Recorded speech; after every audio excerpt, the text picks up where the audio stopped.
Okay, so we left off with that weighted average stuff that we were talking about.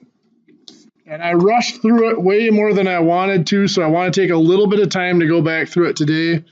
Then we'll take the rest of our hour to review so we're ready for our test. So let's just look at averages first of all. What we refer to as an average statistically is what they call a mean. It's the technical term for it. And it's basically just a way of combining several numbers and coming up with one number that kind of describes the center of those numbers, the middle of those numbers. You know, for example, let's say you had weeks where you had earnings. It's right there. Pre-algebra, right? Okay. If you want to go in the next room, that should be open for you. So let's say you have earnings in week 1 of $230, week 2 of $310, and week 3 of $280. If you want to find your average earnings throughout that period of time, what do we do?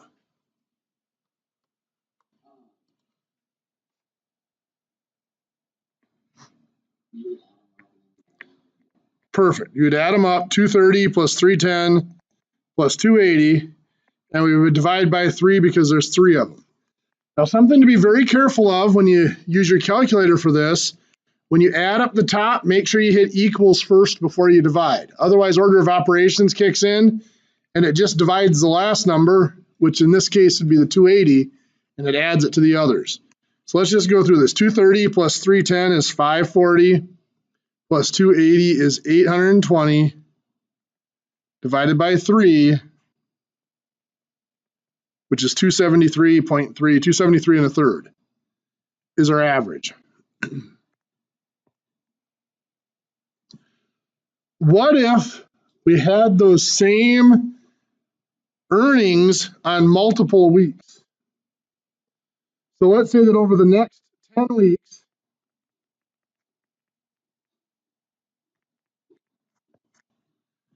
we had, good, the right numbers here, 230, 310, 280.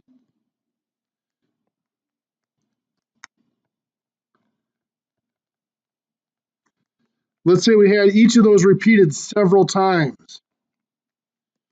So the frequency is just saying how many times that happened. So let's say during that time, there was twice that we made $230 in a week. There were 3 times that we made $310 in a week, and 5 times that we made $280 in a week. Well, if I wanted to average those together, I would have to write down the 230 twice because it happened twice, the 310 3 times because it happened 3 times, the 280 happened 5 times.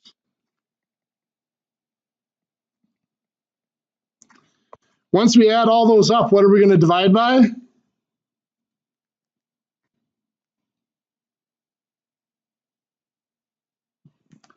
Well, there's 1, 2, 3, 4, 5, 6, 7, 8, 9, 10 numbers, so we would divide by 10 because there's 10 of them. That 10, by the way, could have been derived by just adding up the frequency. 2 plus 3 plus 5 is 10. Well, rather than just adding these all up individually, let's take a look at a shortcut. Well, exponents are if you're multiplying them together.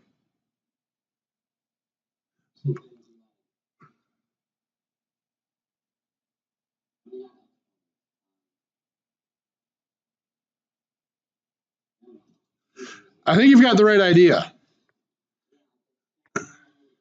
Okay. Well, it's just the product of multiplication. The 230 happens twice. So if we did 230 times 2, that's 460. The 310 happens 3 times.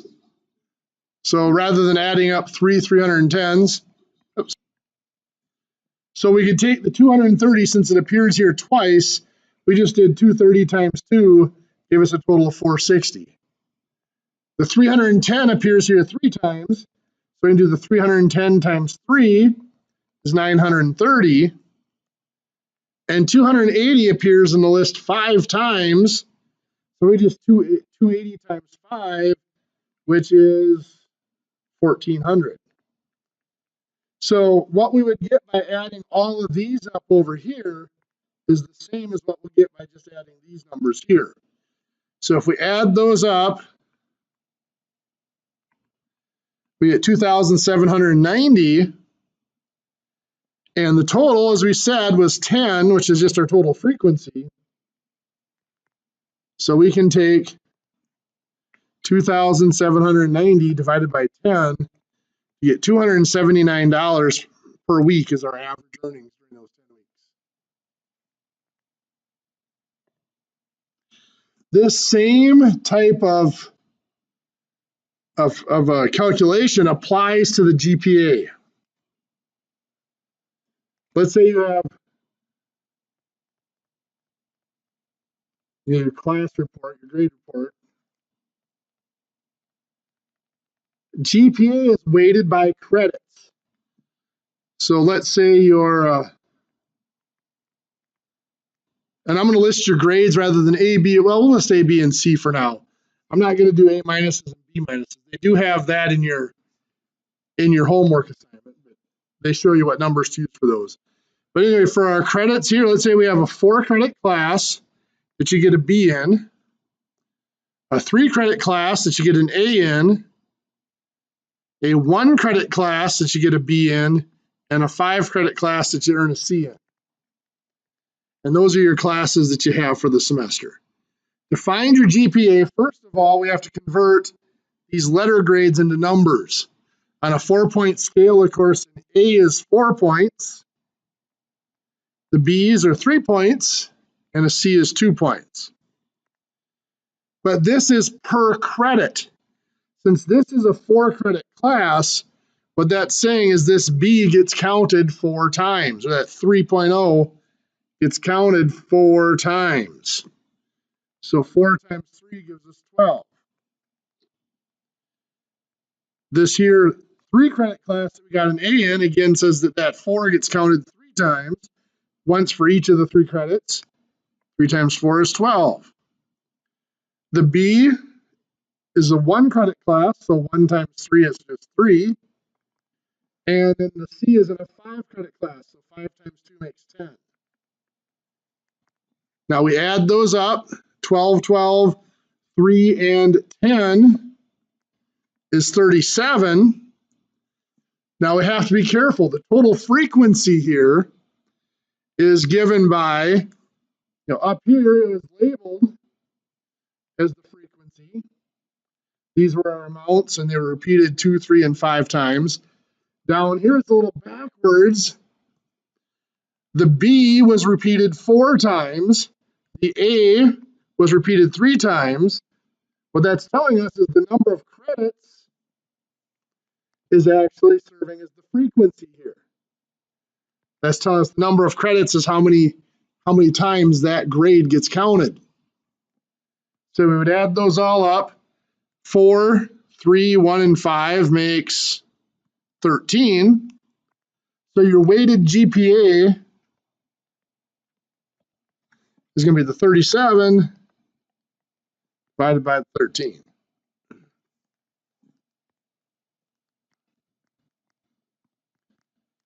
The 2.85, we'll call it, GPA. Let's do one more example, and then I'm going to have you guys try one here quick. So let's say that we're looking at, sure. Okay. Let's take a look at a survey that we have.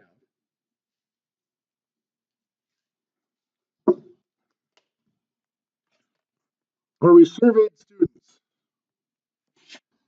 on number of cars owned.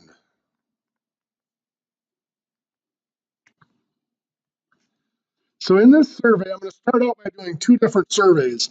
In the first survey, I'm only going to survey 10 students again to make it easier on us.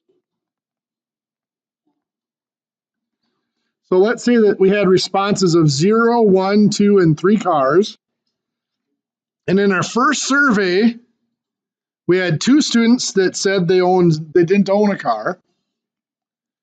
We had 6 students that said they owned no cars, 1 that said they owned 2, and 1 that said they owned 3 cars. So to find the average,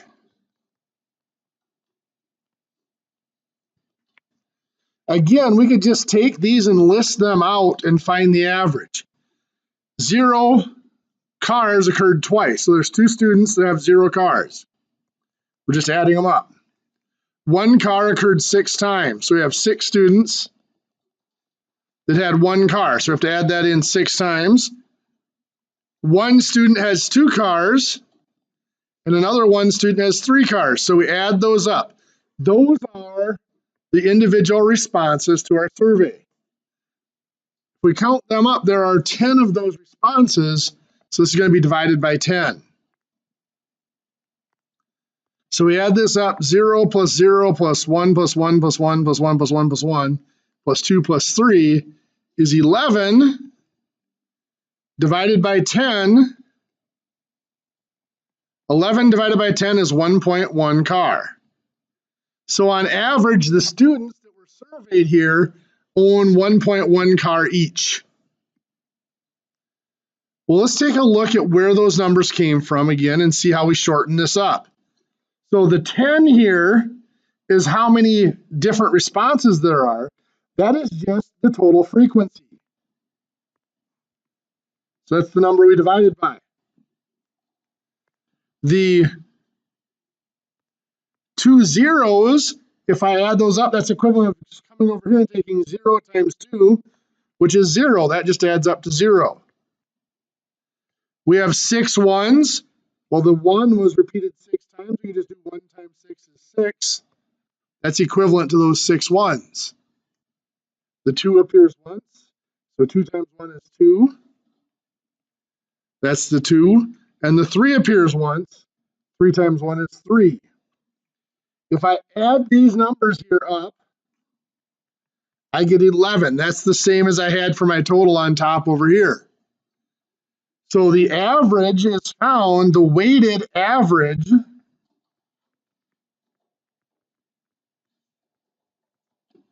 or weighted mean, if you want to call it that, is found by just like we saw here. You take the number times the frequency and add them up, and you divide by the total frequency to get the 1.1. So let's take a look now at the same survey, but instead of just 10 students, we're going to survey a lot more.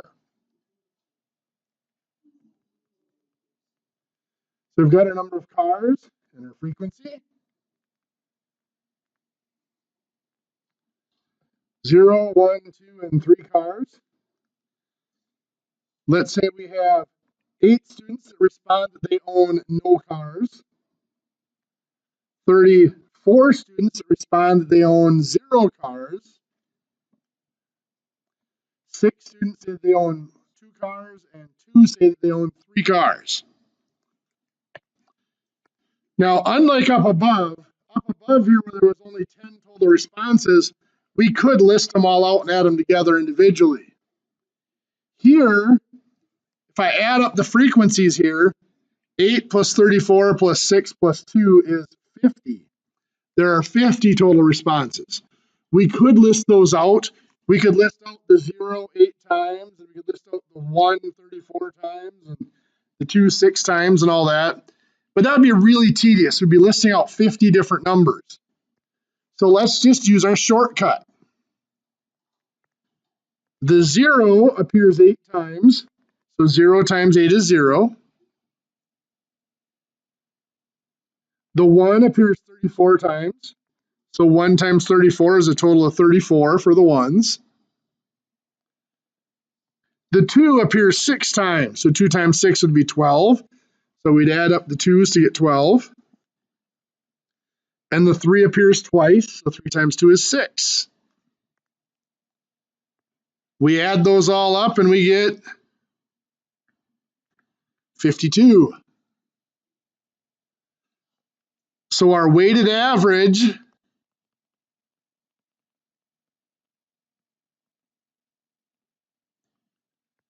is found by taking this number, the 52, divided by our total frequency of 50, you get 1.04.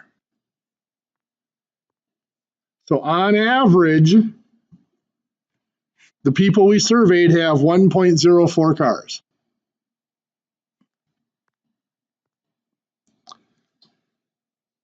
Any questions on how we did that?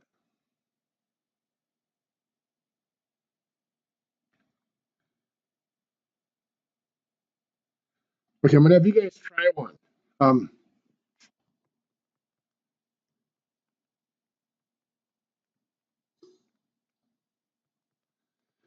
Let's say we're gonna survey our students on the number of classes that they are taking at the current time.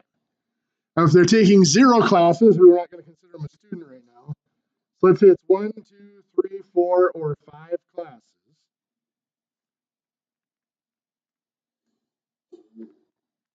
Of the students we surveyed, there were 7 taking 1 class.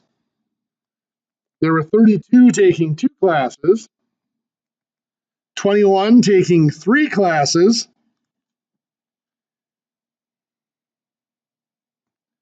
29 taking 4 classes, and 11 taking 5 classes. I want you guys in your notes to calculate the weighted average for me here, average number of classes being taken. Let's see how we did. What's our first step?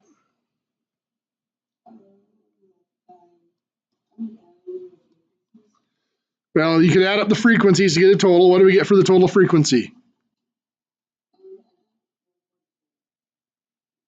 144. Let's see, 7 plus 32 is 49, 70. I'm getting 110.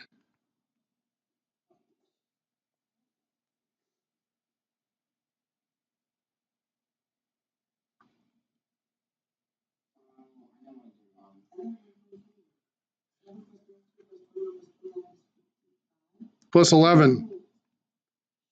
Is it 110 or 100? I get it. Okay, it should be 100. Okay.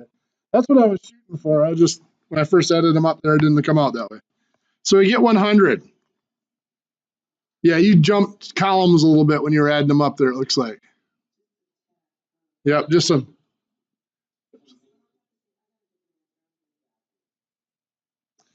Then what's our next step? Sure, 1 times 7. And if you had done this first, it would still work out the same. 2 times 32 is 64. 3 times 21 is 63. 4 times 29 is what, 116? And 5 times 11 is 55. Oops, I almost did the opposite. There we go. So then we add those up, and what do we get for a total there? 305. Okay. Now, if you did what Sam did and did that part first and then added the frequency, it's not going to affect anything. So it doesn't matter which order you do them in. So now we've got the 305 divided by 100.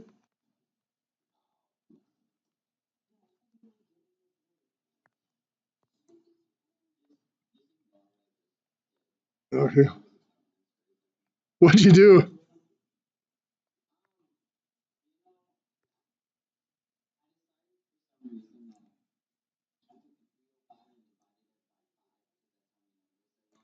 Oh, sure. You forgot to weight it. You forgot to do the total frequency. Okay. Sure.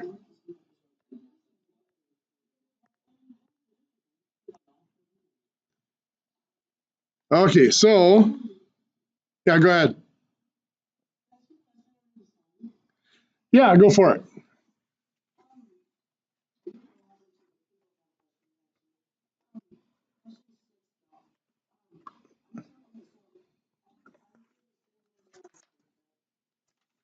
Here, let me get to it here quick.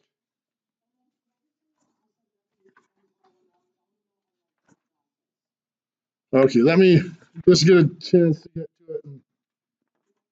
Get a quick glance through it. Okay, yep, go for it.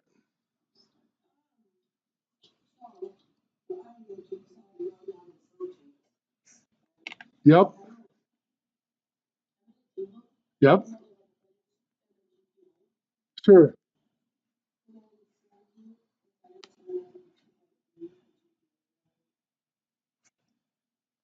Oh, you're down at number 7. Okay, I was looking at 6.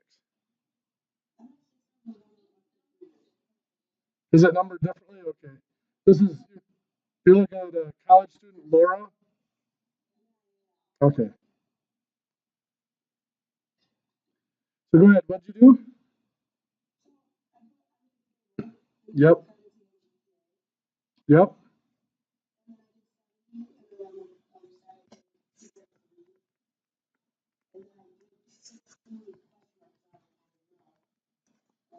yep,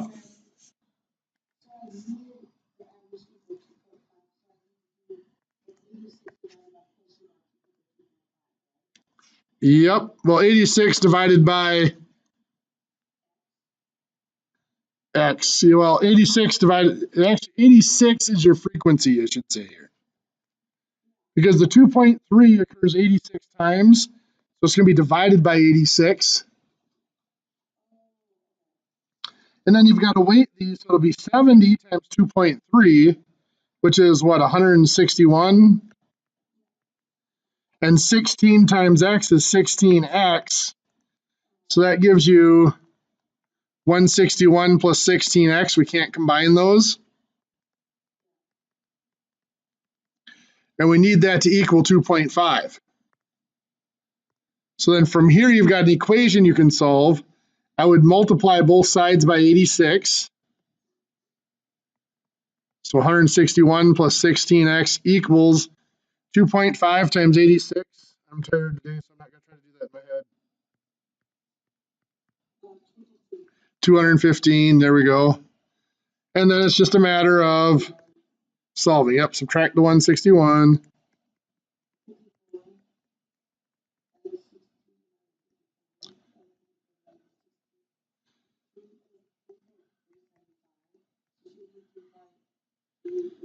I'm getting 3.375. So 3.38, 3.375. I'm going to tell you what to round to 2 decimal points. So yep, 3.38 is what she needs. You bet. That one would take some thought. That's not one that I would say that you should look at and just instantly know. But the tricky part about that one is, this is the key to these is knowing which one is the frequency and which one is the amount. And in this one, the frequency is the 70 and the 16. And anytime you're doing a GPA calculation, that's weird because the frequency ends up being the first column instead of the second column. And you're so used to seeing that being in the second column. Yep. That's actually a very common type problem. I mean, this is a step up, but one that I see a lot of time in some of my entry level courses is, you have a week where you've put in, let's just keep it simple, like 8 hours, 7 hours, 8 hours, 6 hours. What do you need to put in on Friday in order to average at least 7.5 hours for the week? It's that same type of thing. And you're just finding that missing number. It's just with the weights, you've got to adjust everything a little bit.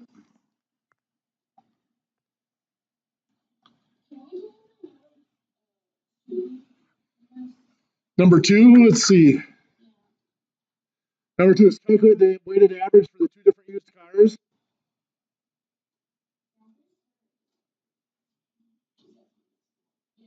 Yep, okay. So what they're looking at is they finally came up with weights for each of the cars. So they've got reliability,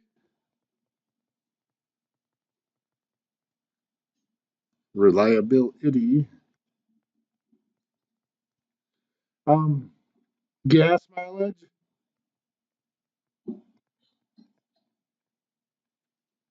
interior, comfort, and options, and then cargo space. And what they've decided is they're going to put the most weight on the interior comfort. They're saying that's the most important. So they gave that 10 points. Then they're saying next, gas mileage is also important. They're giving that 6 points. Reliability is worth 5 points. And cargo space is 4 points. Now, the first question that usually comes up is, where did these weights come from? These are totally arbitrary.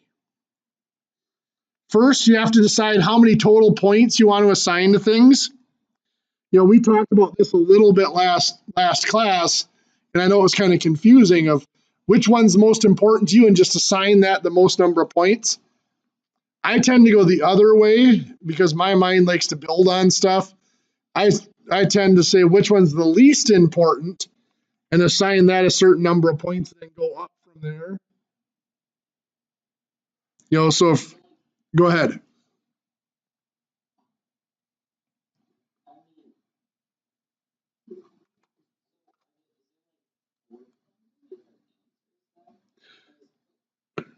No, what they're doing so far here is they're just saying this is what's important to them.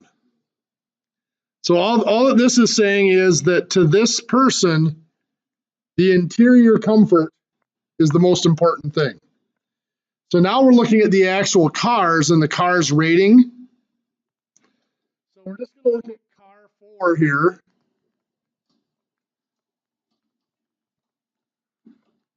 I'm not going to put car 5 in the table.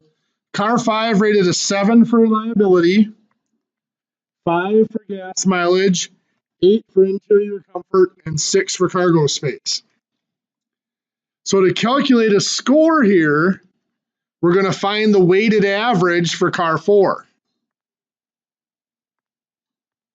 This is the weight right here. So the total weights, if I add them up, that's 25. Think of the weight here as like the frequency. We're going to consider the interior 10 times, but we're only considering the cargo space 4 times. So 5 times 7 is 35. 6 times 5 is 30. 10 times 8 is 80. And 4 times 6 is 24. We're going to add all of those up. What does that give us? 169? So for car 1, the weighted average is 169 divided by 25, which is 6.76, I believe.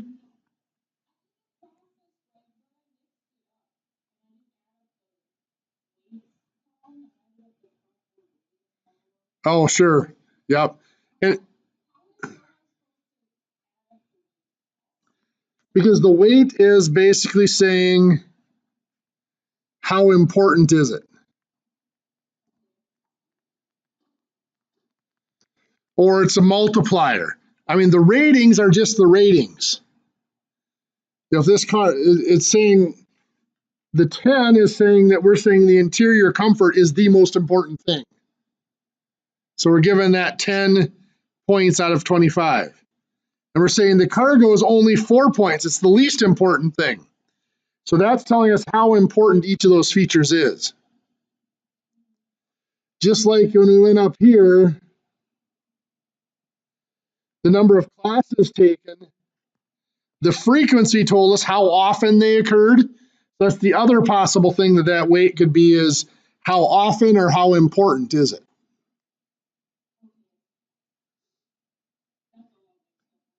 Okay. So then for car 4, let's do car 5. Let's do that just for the fun of it.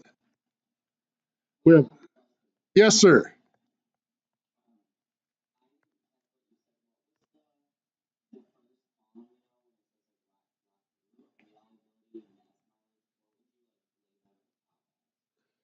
That's just the traits of the car.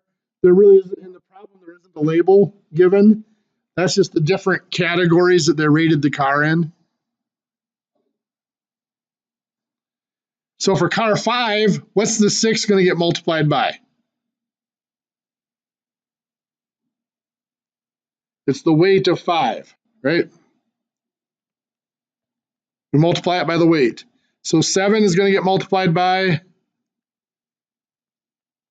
the 6. This 7 is going to get multiplied by 10. And this 8 is going to get multiplied by 4. Good. So that's at 102, 174. So for that car, the rating is 174 divided by 25, or 6.96 is its weighted average.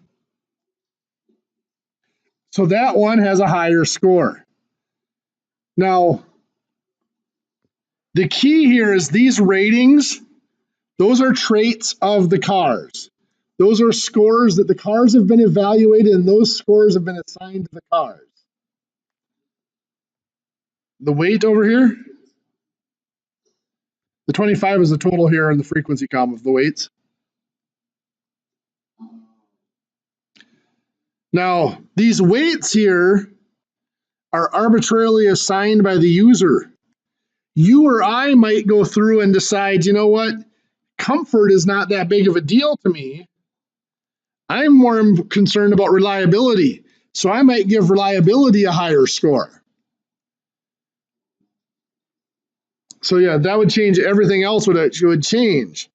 For this person, they ended up saying that car 5 was the best because of the way they rated their preferences here. Somebody else might have different weights on there, and car 4 might be better because they put a heavier weight on more important things. For me, reliability is the absolute most important thing. I would probably rate the reliability as a 10 or a 12 out of 25. So that would totally change the way all this calculation worked out. And in fact, using the 25 points total here for the weights, that again is arbitrary. You could choose a 100-point scale or whatever you wanted to for those for setting up those characteristics. They just decided to say we're going to take 25 points and divide it up amongst these 4 traits according to which ones we think is more important.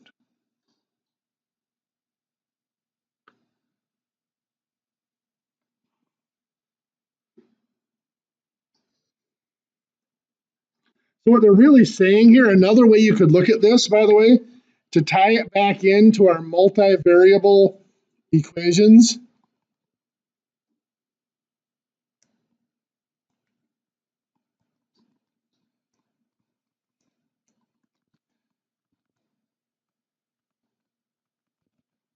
to our multivariate models here. For this person, if we just say R is reliability, G for gas mileage, I for interior, and C for cargo, the rating they give a car is going to be 5 times the reliability plus 6 times the gas mileage plus 10 times the interior plus 4 times the cargo space, all divided by 25. Where like the 5 is just the weighting given to the reliability, the 6 is the weighting given to the gas mileage, and so on. So that's another way you could write out that formula for that rating.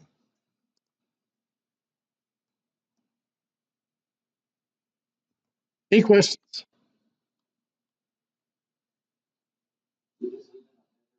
Yep.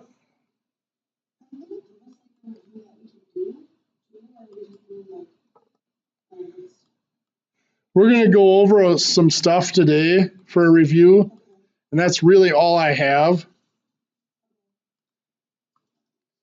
But if you go back and look through the modules, it does.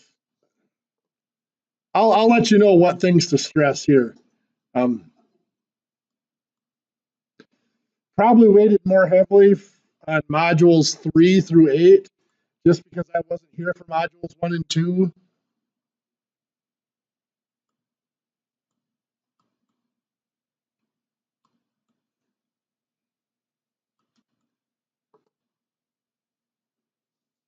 You get down what you needed? Okay. So let's take a look at a review here.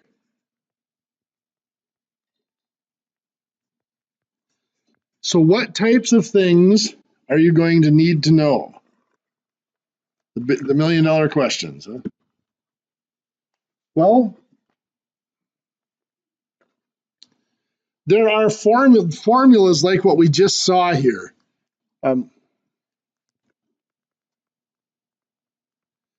it really all comes down to evaluating formulas. If I give you a formula, like let's say that I tell you that I am an employer and I rate my employees on 3 characteristics: academics, work history, and then their personality in the interview. You know, how well do I get along with them? And that my rating might be that I'm going to assign their academics 30 points, their work history 50 points, and then 20 points to their personality. So I'm going to give them a score for academics, work history, and personality, and I'm going to weight it using that formula.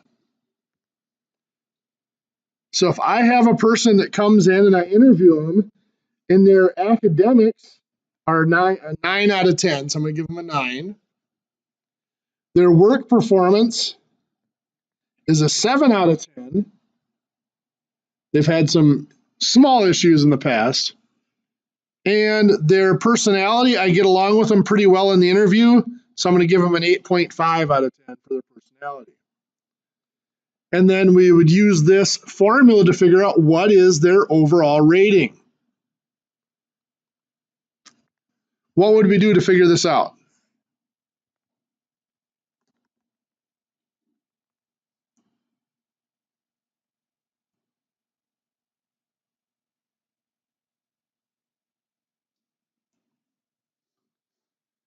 Well, what are we going to put in here for A?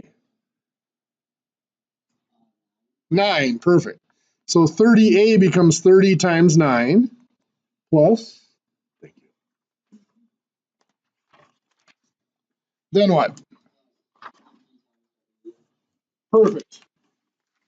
50W, but what are we going to put in for W? 7. So 50 times 7 plus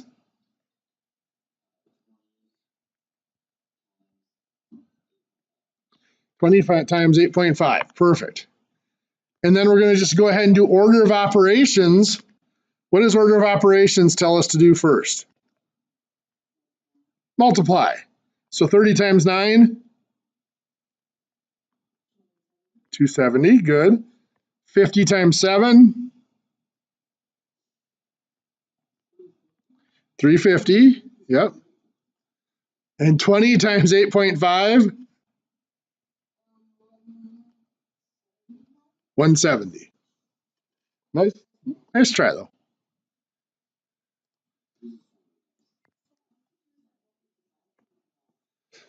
This one we're not dividing, we're just doing a formula, we're not doing a weighted average. So then we have to add them up to get the total rating. If we add those 3 up, we're going to get, what, 620, 790? So this person gets an overall rating of 790. Evaluating an expression.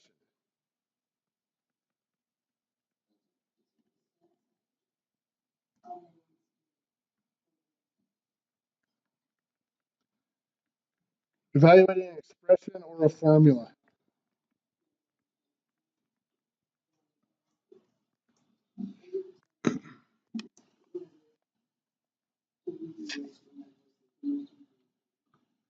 Yeah.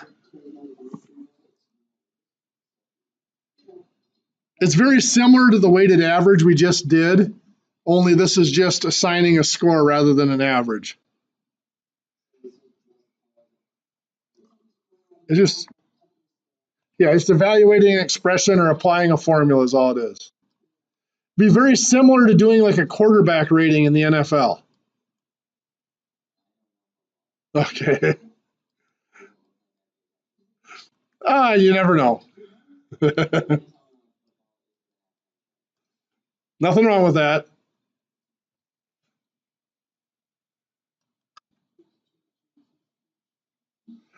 Okay, so any questions on applying formulas like that?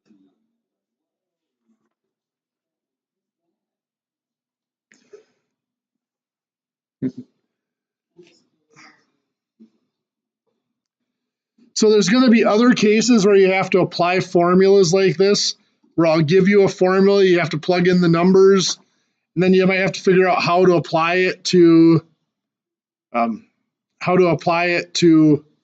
solving the problem. Then we're going to look at data tables. Actually, I should be more general here. We're going to look at linear models.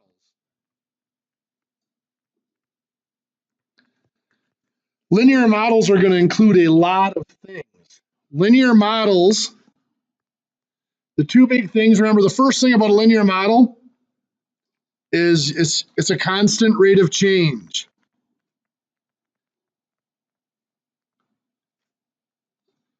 I mean, the reason it's called linear is because it makes a line on the graph.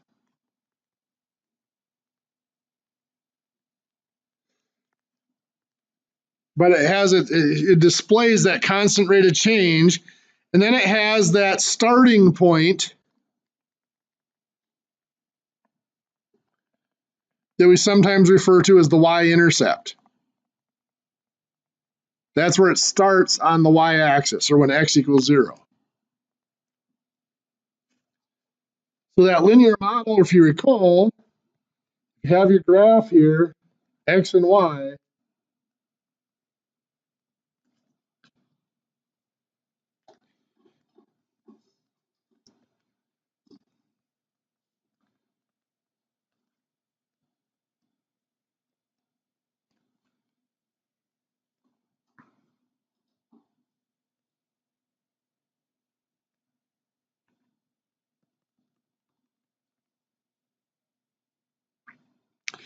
Let's look at this graph here.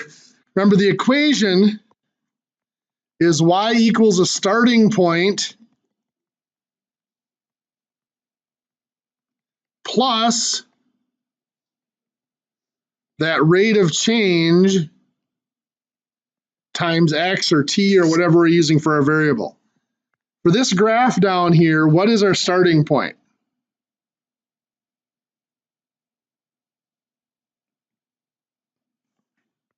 Remember, the starting point is where it hits this vertical axis. What's that value right there? 20, good. So y equals 20. Now, is the line going up or down? Up. So that's called a positive relationship. It's going up. So it's going to be plus. And then the rate of change, remember, is a rise over run. Perfect. So we need to find another point, which would be right there.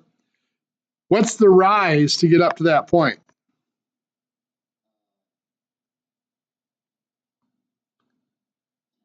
10, perfect. It's only one notch on the graph, but if we look at the scale, that's worth 10. That's a rise of 10. What's the run? 3. So 10 over 3 is 3 1/3 or 3.33. So that's 3 1/3 times x. There's our model for that table, for that graph. That's our linear model.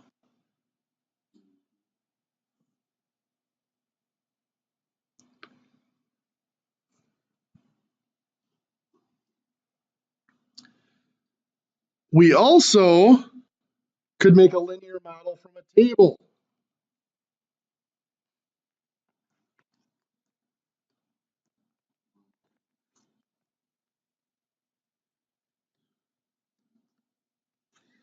So let's say I have a table that looks something like this. And yes, I realize I didn't number it consistently. That's on purpose. And let's look at the values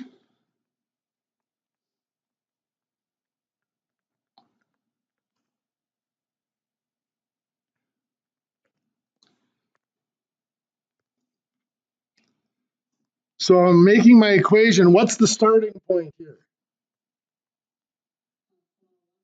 Perfect. Yes, the starting point is always when x equals 0. So that is 401. And then to find my rate of change, I just take any 2 points. It doesn't matter which ones. I'll take 0 and 2 since they're right together. And what goes on top is the y variable. So that'd be 445 minus 401. That's the amount that the y variable changes. Over the x variable, which is 2 minus 0. Notice I did them in the same order. I did bottom minus the top. Same here, bottom minus the top. So I subtract 445 minus 401 is 44. 2 minus 0 is 2. I divide, that gives me a rate of change of 22.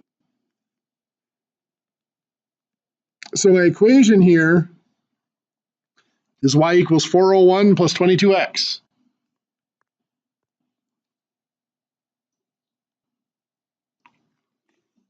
Does that make sense? Perfect.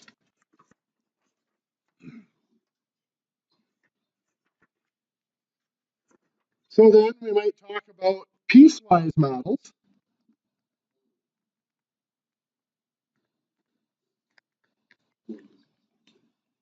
Piecewise, you just got to break it down and look at it literally piece by piece.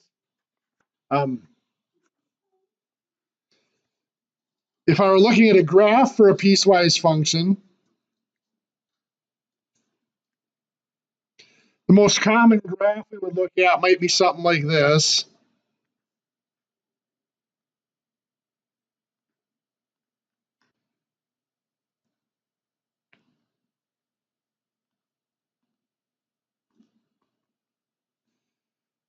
Oh, let's see here.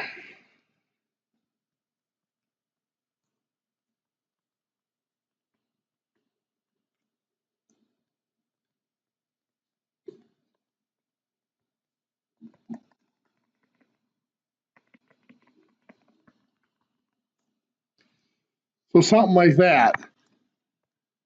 So there's two different shapes on this graph. They're both lines, but there's two distinct sections of the graph. So let's start out by defining those two sections. The first section is here where the line is flat, and that's going to be when the value is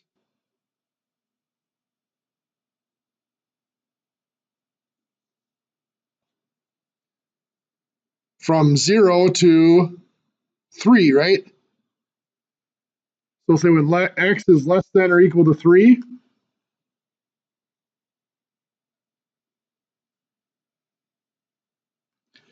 Then the next section is right here. That's where x is greater than 3. Now, would it be wrong if I said x is less than 3 here and x is greater than or equal to 3 there? No, it wouldn't be wrong. It means the same thing because at this point, that point is on either graph, so the 3 can go with either section. Do you guys have any questions as to where I came up with these little limits over here?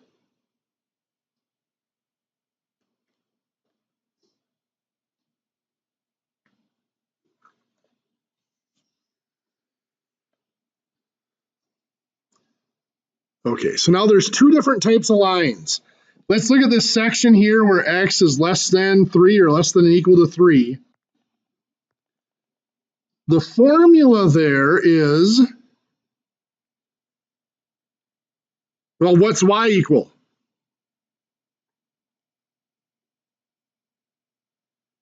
If it's, yeah, it's a flat line, it's just a number, 10. So what that's saying is y is 10 when x is less than or equal to 3. Now for this next part, we have to have a formula. This is where it's going to get tricky.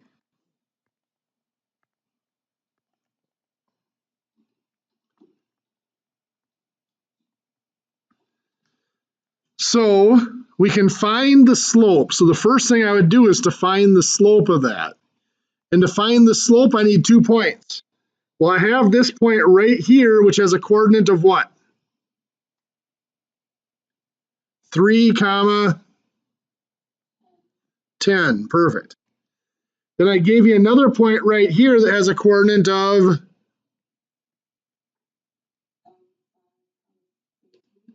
careful, way up here.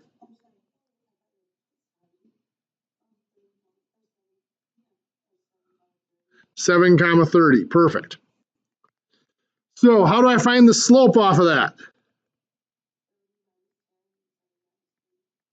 Perfect. 30 minus 10 and 7 minus 3. So on top I get 20, and on bottom I get 4, and yes, that divides out to be 5. So I have a slope of 5. So to find the equation, or the model,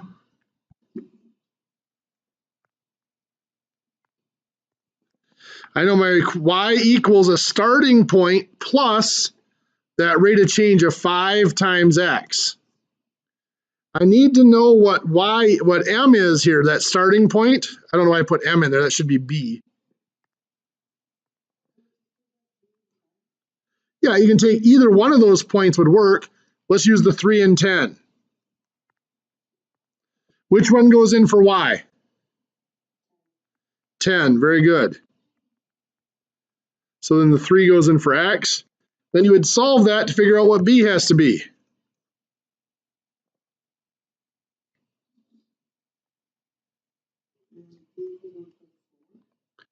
Careful. You do the 3 times 5 here is 15, right? Okay.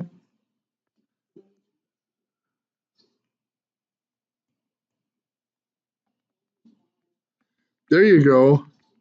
Then you subtract the 15 to get b equals negative 5. So that means as this model changes, it's y equals b is negative 5 plus 5x.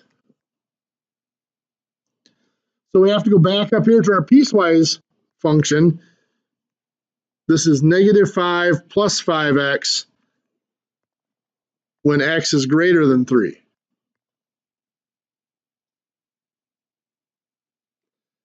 Any questions there?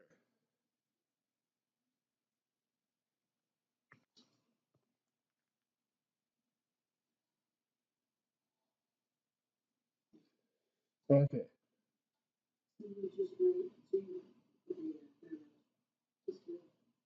You sure? That would have been like M6, I believe. M6, M7. No, it would have been M5, actually. 6 and 7 were exponential models. M5 would have been where this was at. Okay.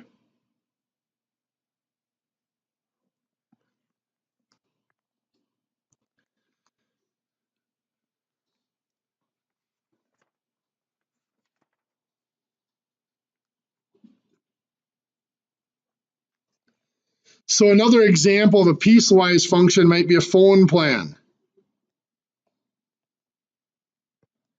So a phone plan that is like $30 for the first 200 minutes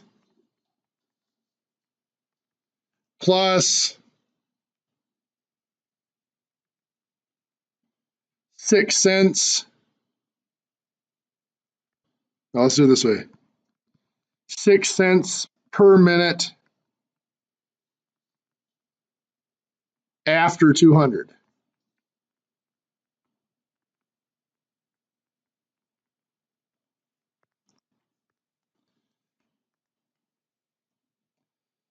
So what this is looking at is the same type of thing.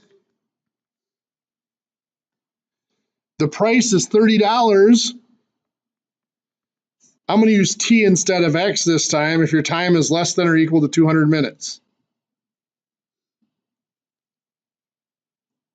If your time is greater than 200 minutes, well, then we've got to figure this out.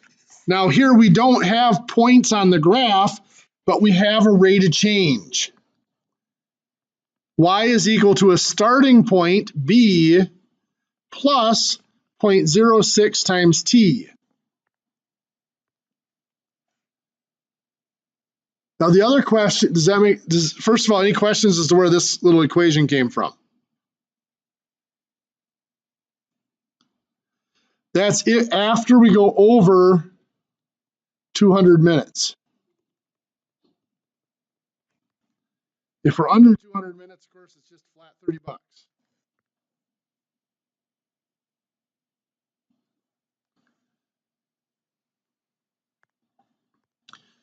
We need a point that's on this line. Well, a point that's on the line is if T is 200 minutes, Y is $30. That's the first point on the line.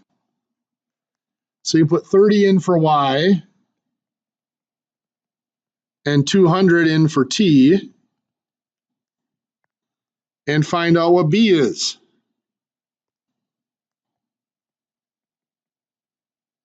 So 0.6 times 200, 0.06 times 200, I should say, is 12.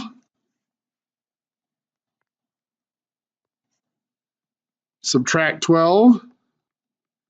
You get that B is 18. I'm going to pause. Are there any questions on how I got the 18?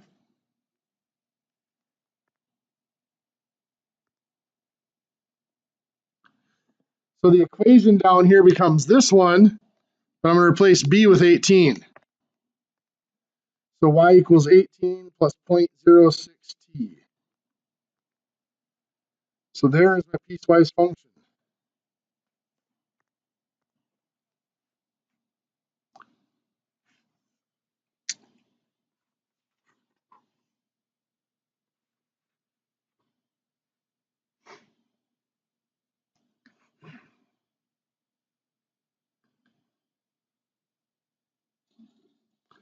So any questions so far?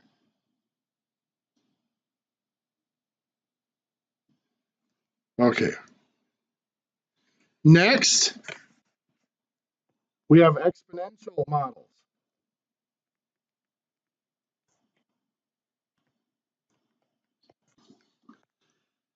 There are some clues in the wording that when we use exponential models.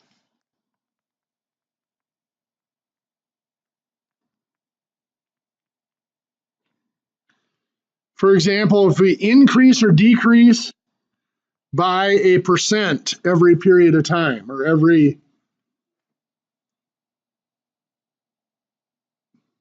unit for our x or t variable.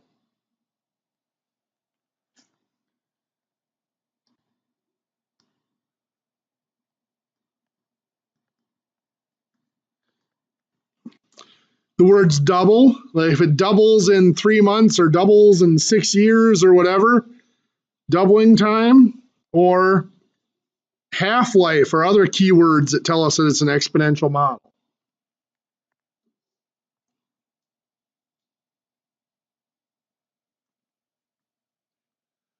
When we create an exponential model, the first thing is finding that growth or decay factor.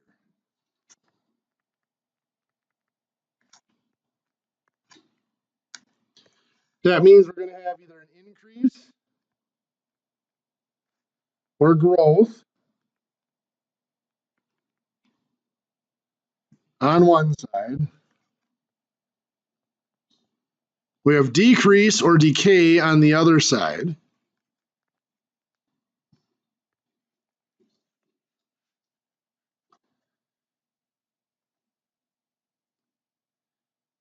Let's say that we have an account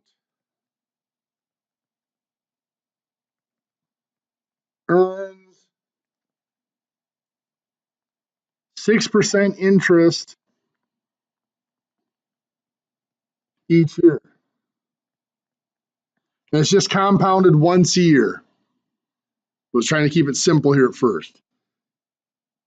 What we do when we have an increase or a growth like that, earning interest is going to increase the balance, so it's considered growth.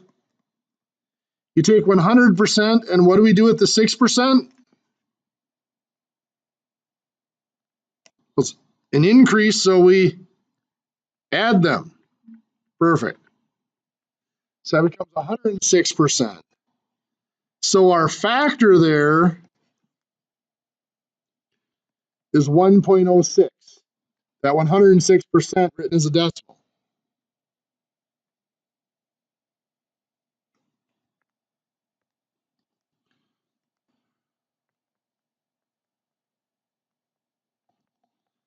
On the other side, let's say that you withdraw 20% from an account each year.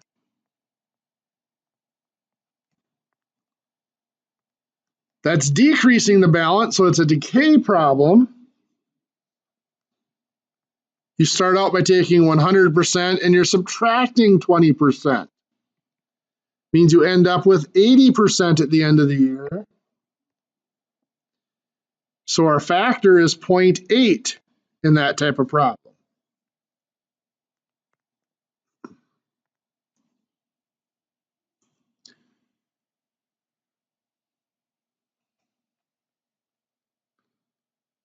So an exponential model is called an exponential model because it has an exponent in the equation. The equation for an exponential model is your y variable is equal to some starting value times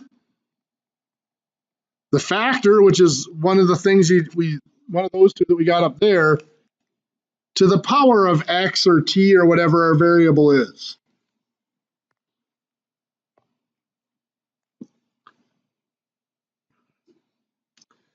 So let's say Pat has $200,000 in an account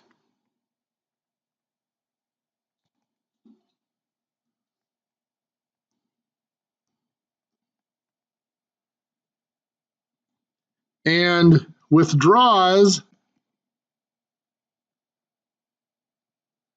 12% each year. The model for the balance in this account, y equals, what's our starting value? 200,000, very good. What's my factor? 0.88, perfect. Yep. So to the power of x or t, we'll just use x instead of t, it doesn't matter. So there's the model.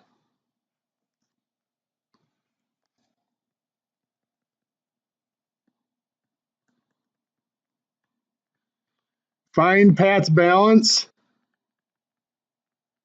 after 5 years.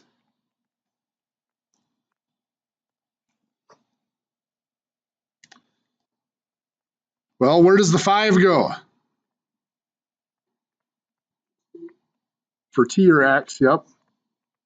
So the power of 5, and that's just a calculator problem there. 200,000 times 0.88 to the power of 5. Gives you 105,546.38.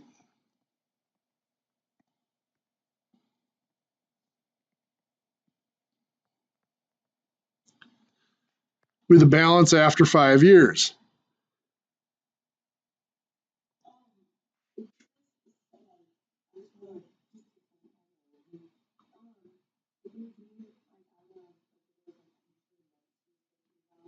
Yep.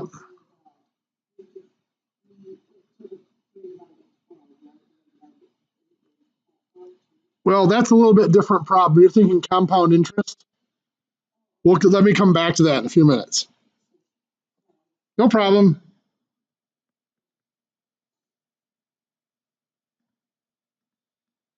That's right. How many years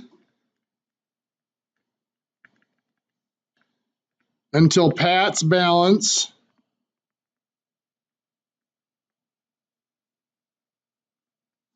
reaches $50,000.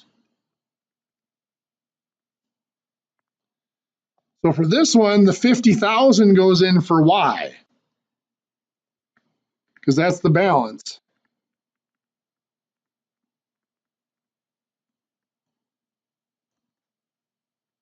And we're solving for X or T up here. So to solve this equation, if you recall, this is the exponential part. That's the exponent. We have the base and the power. So we first have to get that exponential part, the exponent, by itself. To do that, we have to get rid of the 200,000, which is multiplying it, so we get rid of it by, perfect, dividing by 200,000. So it's gone over there. 50,000 divided by 200,000 is 0.25. That equals 0.88 to the power of X. So here's the tricky part. We need to solve for X. And when we have the variable in a power, remember we have to use a log. And the log that we have to do is equal to the base of our power, which is 0.88. So we have to do a log base 0.88. So the log cancels out the 0.88 on the base, which just gives us X on this side. To calculate log base 0.88 of 0.25, remember it is log of the 0.25 on top, perfect, over log of 0.88. 10.84? Okay, let's double check it just to be sure. Not that I don't trust you, but 10.84. There's a lot of different ways that calculation can go wrong. As my pen goes dead, there. So 10.84, perfect. So that is in years because X is the number of years. So 10.84 years before Pat's balance hits 50,000. Now here's a question. If Pat started with 400,000 instead of 200,000, how long to get to 100,000? Now I don't want you to do any calculations here. I just want you to think about this one for a minute.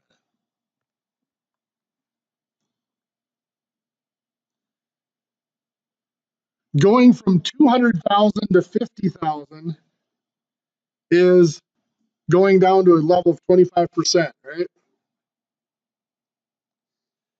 If we were going from 400,000 down to 100,000, we're going down to a level of 25%. So how long should it take? The exact same amount of time. Perfect. The starting balance doesn't matter. What matters is the relationship between the starting balance and where you want to end up. If it's 25% or 0.25, the time will be the same.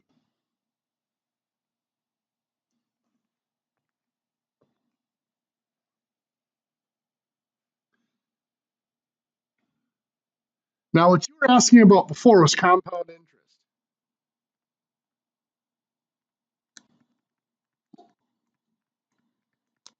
Compound interest is an exponential growth problem.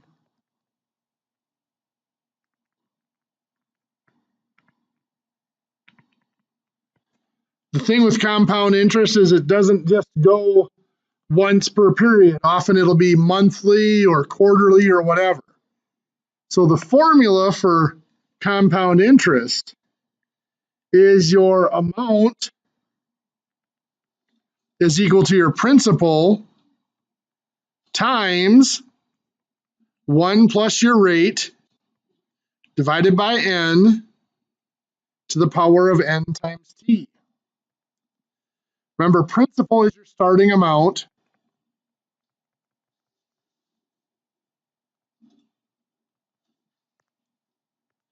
N is the number of periods in a year. So if it's monthly, N is 12. If it's quarterly, N is 4. If it's annually, N is 1.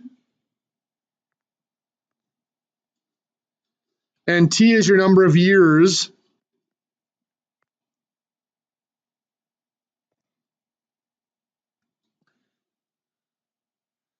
So let's say Peyton invests $4,000 at 6% compounded quarterly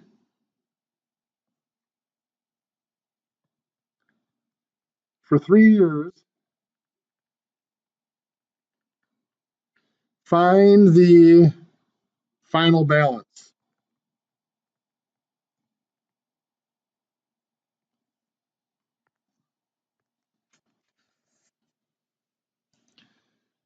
So what we're looking for is that ending amount. Do we know the principal? P? That's the 4,000 times parentheses 1 plus, what's going to go in for R? Careful.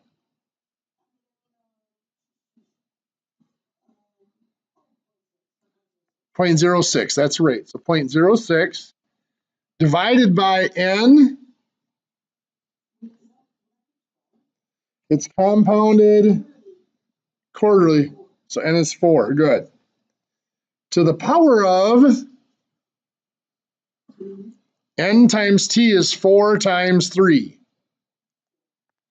Normally what I will do is I'll just cross this off and put in 12 because it's a lot easier to enter into my calculator with just that being a single number.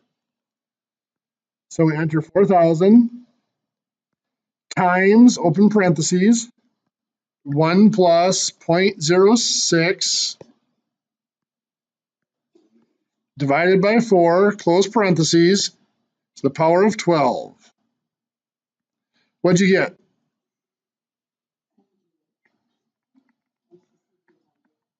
No problem. I got 4782.47.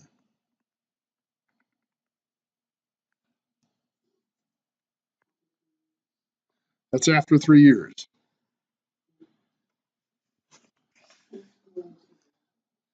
Let's do a slightly different one. Chris invests $5,000 at 8% compounded monthly. My pen over here, come on.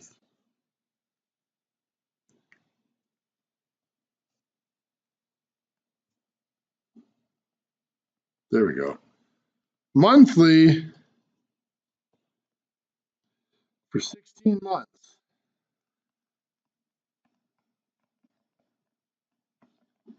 Find the ending balance.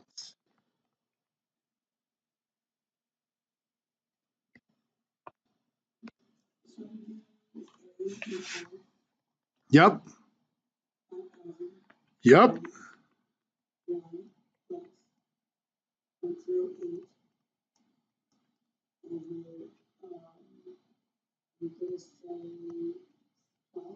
$12 because it's monthly. Yep. So careful up here. Remember, what goes up here is N times the number of years. So it'd be 12 times the number of years, right? It'd be 12 times 16 months is 16/12 of a year. 1 1/3 would be right, yep. Or 12 times 1 1/3 or 12 times 16/12 is just 16. Remember, what's going up here is really the number of periods. That's why you're doing N times T. If it's monthly, it's 12 times the number of years. Well, here it's just 16 months and it's compounded monthly, so that would just be 16 periods.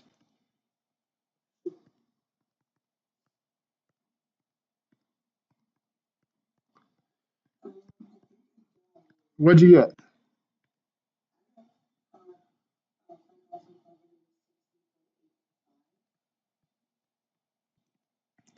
Works for me.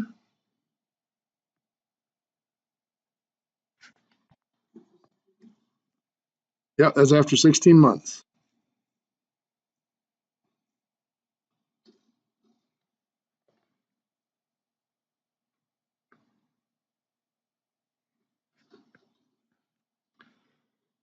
Okay, let's say that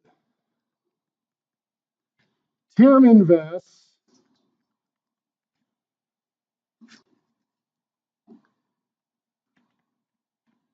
$8,000 at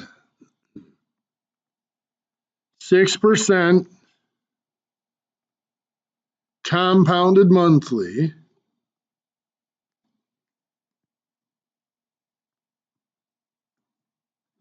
How long does it take for Tim's money to double?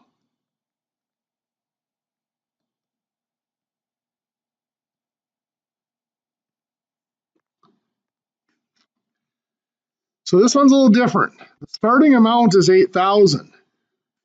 But notice I didn't put A over here because the ending amount is already known. To double, if we're doubling the money, what would the ending amount be? 16,000. Good. Then, of course, that's times 1 plus 0.06. It's monthly, so it's divided by 12 to the power of 12t.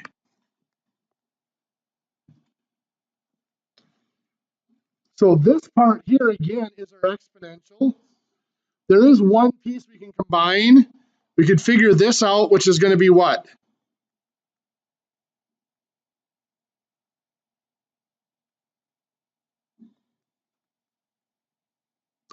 Do you get 1.005?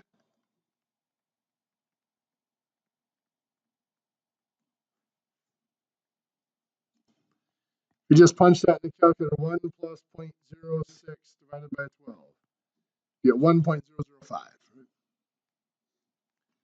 Now to solve this, we have to divide by the 8,000, good. So 2 equals 1.005 to the power of 12t. Now, our variable is in the power, so we have to use a log. A log base what?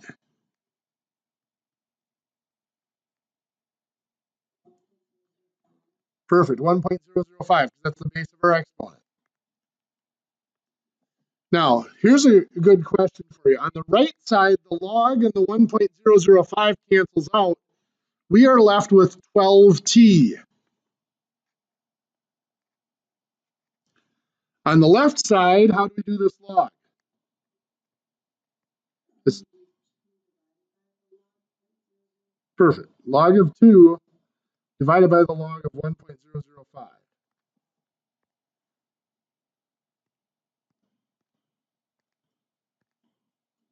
Come on.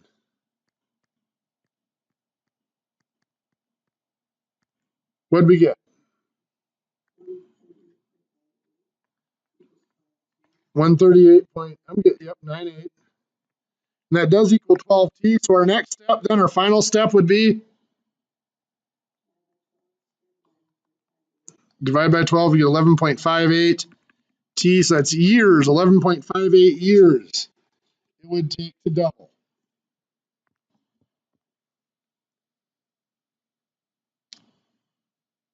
What do you think?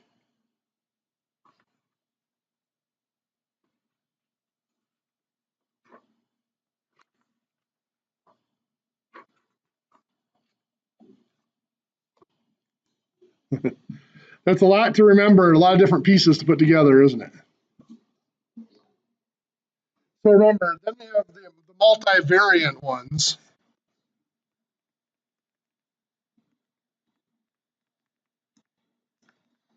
The multivariable ones were like what we just did with the resting energy expenditure, where you had several things,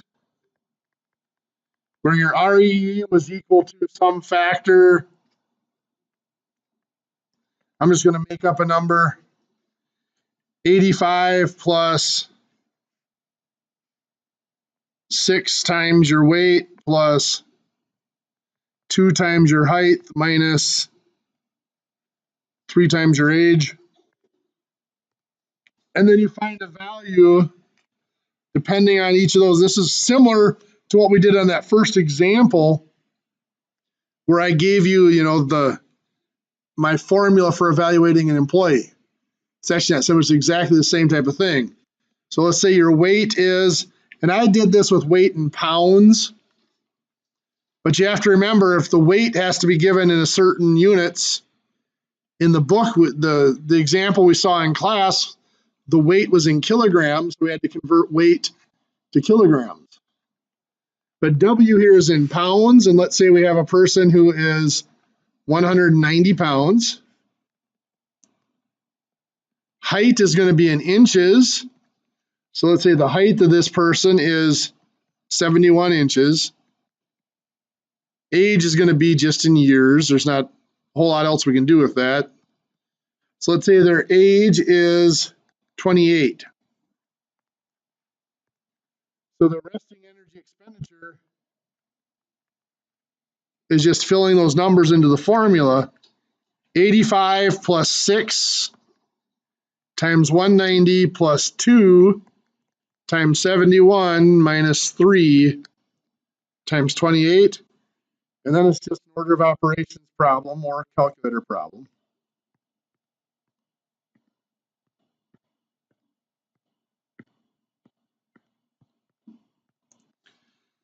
Here's this 1238.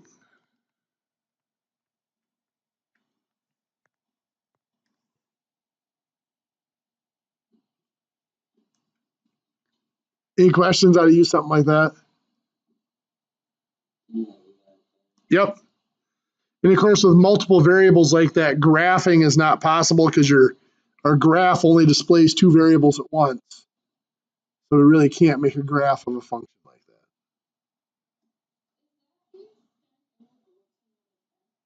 Yeah, pretty much. I would just give you that formula and ask you to fill it in. Or what I might do is I might say, okay, you have this weight and this height, and let's say the resting energy expenditure is 1,200 calories, find their age. So then you just have numbers for all this, and it's just solving a regular equation for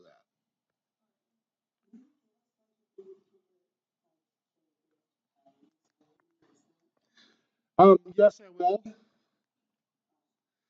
By the way, you can use your resources. So you can access, if you have your laptop with you, you can access the website during the test.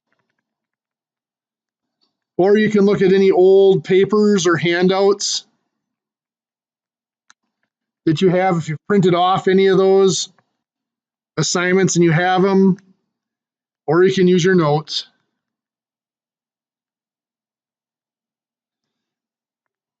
If you have sections of the book that you have printed off, you guys got an electronic textbook, didn't you? You didn't get a printed one, right? Okay. Sure. So if you do want to print off sections of the textbook, you can use those. So if you wanted to print off all of Module M, you could, and use that on the test. My belief is that in real life, like I've said before, I come from an engineering background. In real life, you're never going to be asked to solve a problem and not be allowed to look things up. Yeah. In stats, well, since stats is online, you can pretty much use whatever resources you want to. I mean, I couldn't stop you from using the book if I wanted to, even so. Yeah, that's kind of it has to be my philosophy there. The only thing that's really a challenge in stats is there are time limits. Like you go to take a quiz, there's a 2-hour time limit and stuff like that. I think the tests have 4-hour time limits on them. So the biggest things then, remember, you have linear models, you have the exponential models,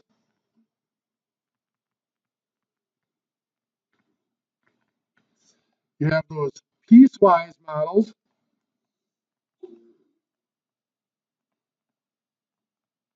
then you have the multivariable models.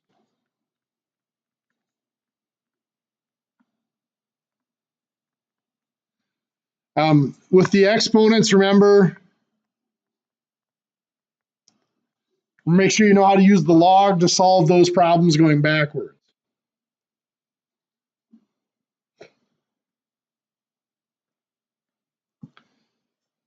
I will give you, since we won't have any new homework after the quiz, remind me if there's any assignments that you need, or after the test, I should say, if there's any of the assignments that you need me to reopen so that you can get back into them, I'll do that for you.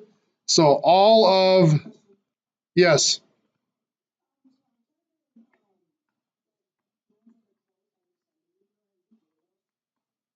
Have you been sending them to WITC or to? Okay, I got one sent to me, that's it. Okay.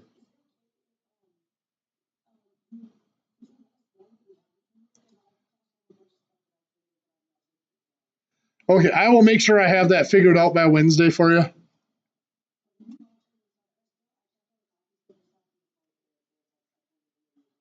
Okay, yeah, I got one sent to me.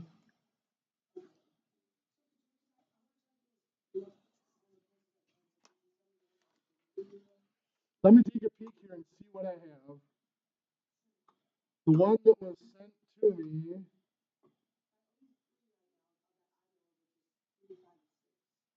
Yep.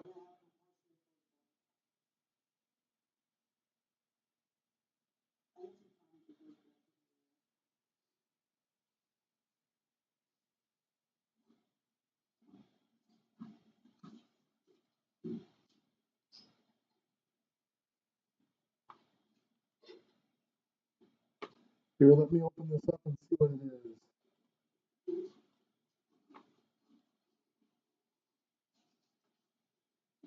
Okay, this is yours, Sarah. And it looks like it's M6 PNL. That's the only one that's been sent to me from the LRC. Yep.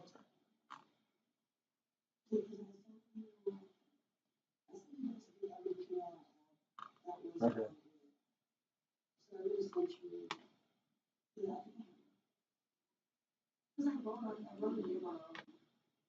Yep.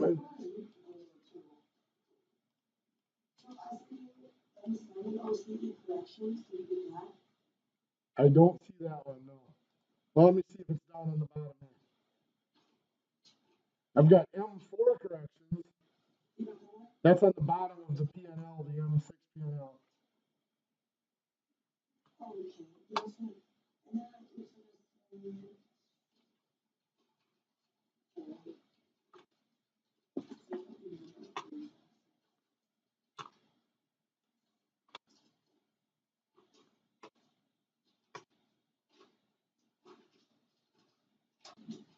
Yes, these are good. Let's see what's in Canvas here.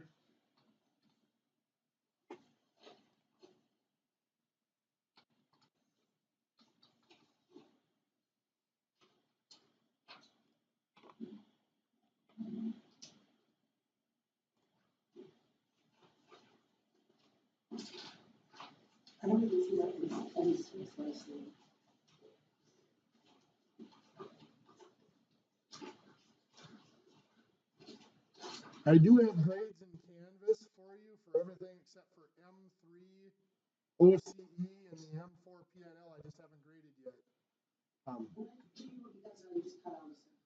The in Canvas, I've got the M3 OCE is missing,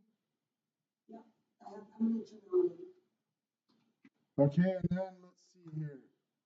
M6 PNL is the one you just sent me. So I've got, they're the one that I got sent to me, so I'll get that one entered here. I sent you like 4 pages on that same day. It was all the same day. Oh yeah, it was, all I got was the M6 PNL and those corrections to the M4. And M7? Or just M4? Yeah, no M7, just M4. Okay, I have the M7. Okay, so if you could send me those, and if you have M3 OCE, if you could send those to me. And then you need 5 and 6 for me too, just because they closed tonight. I have some more I have to finish. Okay, sounds good. Because they're just included in the thing, that's why it says that. Sure. So if Britta or Sam, if you have sent me anything through the LRC, I haven't received anything. Okay.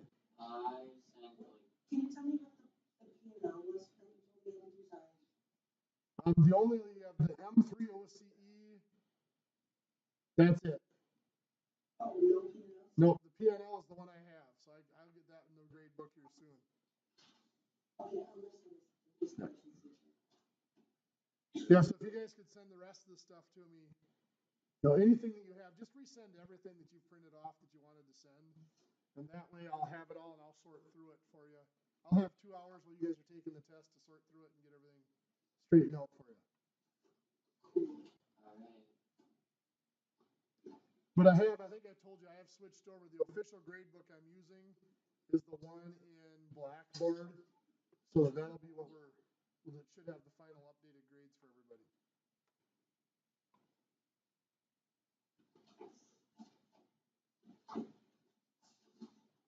Okay, I'm still polishing up the test, so I'll send that out tomorrow so that you'll have it for class on Wednesday. And it'll be at the location for you on Wednesday when you come in. And pretty much give you the rest of the details then. There are 2 sections.